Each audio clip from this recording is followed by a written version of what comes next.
असलकुम and welcome to my channel. I hope you all are doing good. आज हम पढ़ेंगे बायोलॉजी का चैप्टर नंबर 8 जिसका नाम है न्यूट्रिशन, और इसमें हम डिस्कस करेंगे मैल न्यूट्रिशन को। So let's start with introduction. Malnutrition जो होता है ये हम बेसिकली उन प्रॉब्लम्स को कहते हैं जो कि हमारी न्यूट्रिशन से रिलेटेड होती हैं।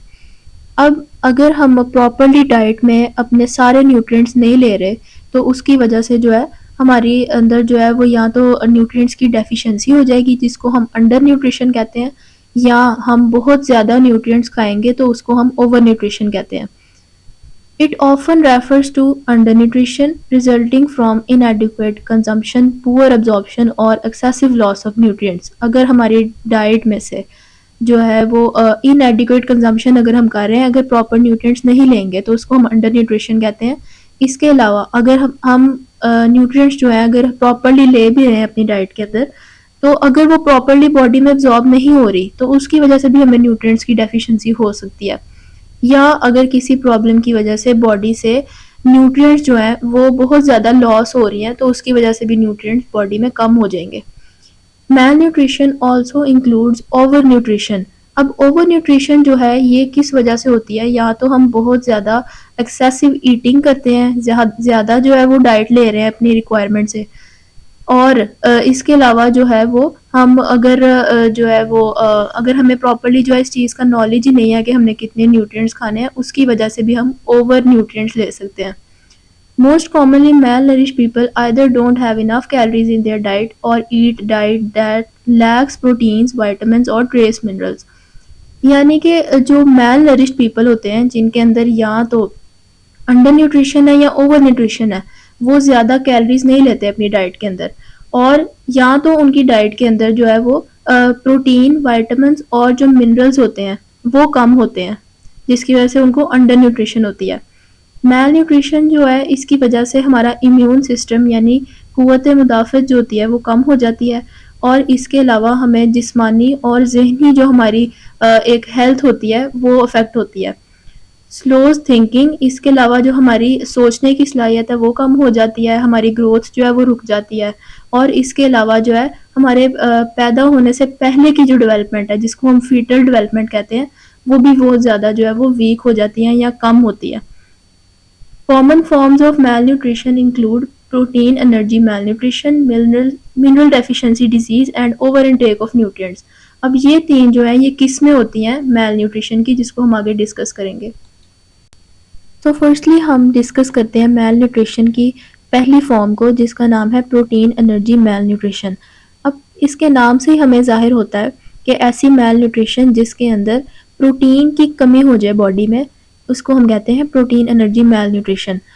अब ये ऐसे बच्चों में होती है जिनको जो है वो प्रॉपरली खाने के लिए नहीं मिलता, डेवलपिंग कंट्रीज होते हैं जो उसके अंदर। It may lead to disease such as kwashiorkor and marasmus. अब ये दोनों ऐसी टाइप्स हैं प्रोटीन एनर्जी मैल न्यूट्रिशन की जिसको हम डिस्कस करेंगे। क्वाशियोरकोर जो है ये एक ऐसी डिजीज़ होती है जो कि प्रोटीन की डेफिशिएंसी की वजह से होती है, और ये 12 महीने से जो कम बच्चे होते हैं उनके अंदर होती है, और ये इस वजह से होती है कि जो उनको ब्रेस्ट फीडिंग दी जा रही होती है, जो मदर फीडिंग कर रही होती है उनको, वो डिसकंटिन्यू कर दी जाए, उनको ना दी जाए। It can also develop at any time during a child's growing age. और जब वो चिल्ड्रन जब ग्रो कर रहे होते हैं, अपनी ग्रोइंग स्टेज में होते हैं, अगर तब भी उनको प्रोटीन सही अमाउंट में ना मिले तो फिर भी उनके अंदर प्रोटीन की डेफिशिएंसी हो जाती है। चिल्ड्रन में grow to normal height but are abnormally thin. हो सकता है कि इनकी हाइट जो है वो नॉर्मली ग्रो कर जाए, लेकिन ये जो है ये बहुत ज़्यादा दुबले पतले होते हैं। सेकंड जो टाइप है प्रोटीन एनर्जी मैलन्यूट्रिशन की, उसको हम कहते हैं मिराजमस। अब मिराजमस भी ऐसी डिजीज़ है जो कि प्रोटीन की डेफिशिएंसी की वजह से होती है। अब ये ऐसे बच्चों में होती है जो कि 6 माह के बच्चे होते हैं या 1 साल तक के जो बच्चे होते हैं उनमें होती है। पेशेंट्स जो हैं ये अक्सर जो है अपने बॉडी का फैट जो है इनका कम हो जाता है, और इनकी जो एक मसल्स जो होते हैं वो भी कम हो जाते हैं बॉडी में, जिसकी वजह से उनकी जो है वो ढांचे जैसी जो है ना वो दिखते हैं, और जिसको हम स्केलेटल अपीयरेंस कहते हैं। Children with marasmus show poor growth and look small for their age. इनकी जो डेवलपमेंट है ये सही तरीके से नहीं होती, जिसकी वजह से ये अपनी एज से छोटे लगते हैं। जो सेकंड टाइप है मेल न्यूट्रिशन की, उसको हम कहते हैं मिनरल डेफिशिएंसी डिजीजेस, यानी ऐसी डिजीजेस जो कि मिनरल्स की कमी की वजह से होती हैं। अब इसमें सबसे पहले जो है वो गोइटर की डिजीज़ आ जाती है। ये एक ऐसी कंडीशन होती है जिसके अंदर हमारी बॉडी में आयोडीन की कमी हो जाती है। अब आयोडीन जो है ये एक मिनरल होता है। आयोडीन जो है, अगर आप लोगों को याद हो तो हमने इसका फंक्शन ये पढ़ा था कि ये थायराइड ग्लैंड की प्रॉपर फंक्शनिंग के लिए होता है। अब थायराइड ग्लैंड जो है ये बेसिकली ऐसे हार्मोन्स को प्रोड्यूस करता है जो हमारी प्रॉपर ग्रोथ के लिए और फंक्शनिंग के लिए इम्पोर्टेंट होते हैं। अब अगर आयोडीन की कमी हो जाए बॉडी में, तो उसकी वजह से जो है वो थायराइड ग्लैंड जो है, जो हमारे नेक रीजन के अंदर होता है, हमारे गले में होता है, ये इसकी जो है ये बहुत ज़्यादा स्वेलिंग हो जाती है और हमारे नेक के अंदर बहुत ज़्यादा स्वेलिंग हो जाती है, जिसकी वजह से जो है इस कंडीशन को हम गोइटर कहते हैं। सेकंड कंडीशन जो है ये हम डिस्कस करेंगे एनीमिया की। एनीमिया जो है ये एक बहुत कॉमन मिनरल डेफिशिएंसी डिजीज़ है। अनीमिया का जो मतलब है, इसका मतलब होता है लैक ऑफ ब्लड, यानी खून की जो है वो कमी को हम अनीमिया कहते हैं। It is caused when number of red blood cell is reduce than normal. अब हमारी बॉडी के अंदर जो है जितना नॉर्मल ब्लड होना चाहिए उससे अगर कम हो जाए तो इसको हम कहते हैं कि इस पर्सन को अनीमिया है। Haemoglobin molecule contains a single atom of iron in its centre. अब रेड ब्लड सेल्स जो होते हैं इनके अंदर एक रेड कलर की पिगमेंट होती है जिसको हम कहते हैं हीमोग्लोबिन। अब हीमोग्लोबिन का जो स्ट्रक्चर होता है उसके दरमियान में आयरन जो अवेलेबल होता है।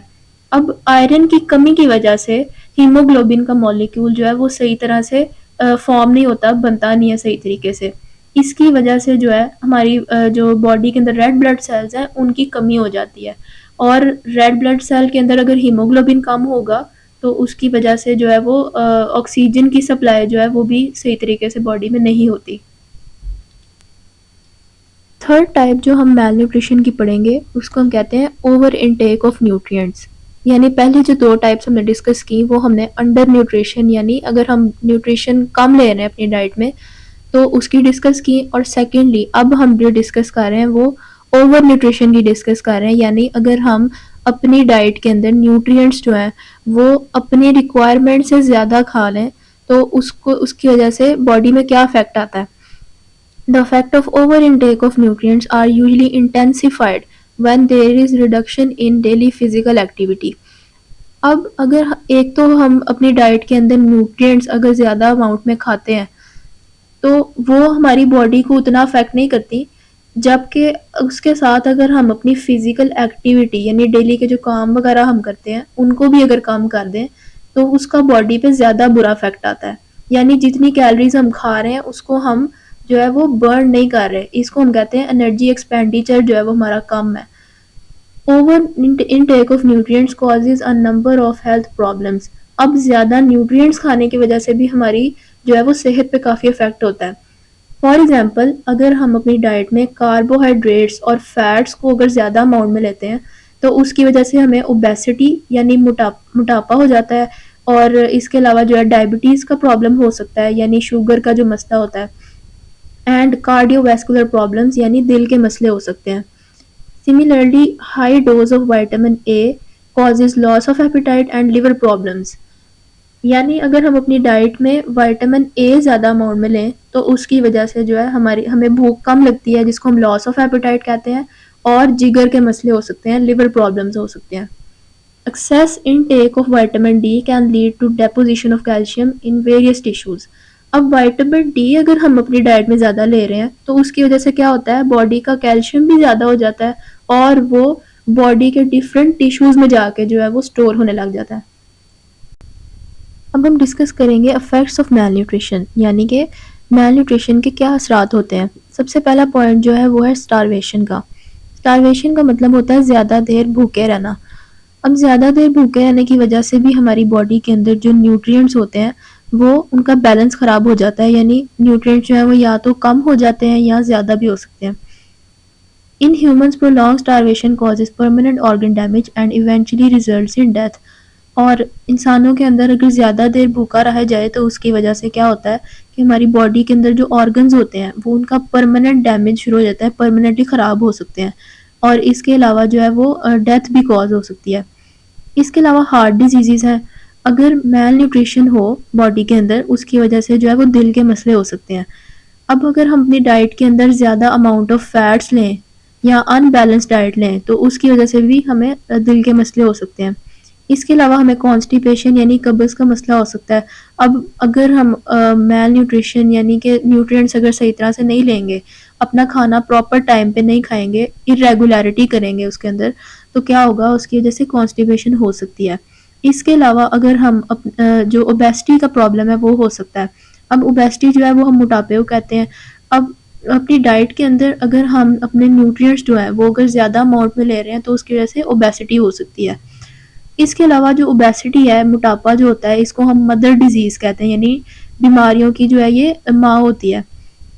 इसको हम मदर डिजीज़ इसलिए कहते हैं क्योंकि इसकी वजह से जो है वो डिफरेंट डिजीज़ जो है वो मज़ीद हो सकती हैं, जैसे कि हार्ट के प्रॉब्लम्स हो सकते हैं, हाइपरटेंशन यानी कि बीपी का मसला हो सकता है, और इसके अलावा डायबिटीज़ यानी शुगर का मसला भी हो सकता है।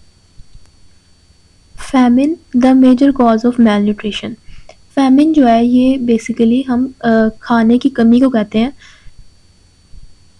डिफरेंट रीजंस की वजह से ऐसा हो सकता है कि प्रॉपरली जो खाना है वो अवेलेबल नहीं होता। सबसे पहला पॉइंट तो इसमें ये आ जाता है कि अनइक्वल डिस्ट्रीब्यूशन ऑफ फूड, कि खाने को सही जो है मिकदार में हर किसी को जो है वो तकसीम नहीं किया जाता, जिसकी वजह से जो है वो मेल न्यूट्रिशन हो सकती है, यानी न्यूट्रिएंट्स की कमी या ज़्यादती हो सकती है। The achievement in science has enabled human beings to produce better food in terms of quality and quantity. इसका मतलब ये है कि आजकल साइंस ने इतनी तरक्की तो कर ली है कि ह्यूमन बीइंग्स जो हैं वो एक बेटर क्वालिटी और क्वांटिटी का फूड जो है वो बना सकते हैं, लेकिन जो है वो पॉलिटिकल और एडमिनिस्ट्रेटिव प्रॉब्लम्स यानी कुछ सियासी और मैनेजमेंट के जो मसले होते हैं उसकी वजह से फूड जो है वो इक्वली डिस्ट्रीब्यूट नहीं होता कुछ रीजन्स के अंदर। फॉर एग्जांपल अमेरिका, यूके और कनाडा जैसे जो कंट्रीज़ हैं वहाँ पे उनकी जितनी रिक्वायरमेंट होती है फूड की उससे ज़्यादा फूड अवेलेबल है वहाँ पे, इसलिए वहाँ पे जो है वो ओवर न्यूट्रिशन जो है उसके चांसेस ज़्यादा होते हैं, ओबेसिटी के चांसेस ज़्यादा होते हैं उन कंट्रीज़ के अंदर।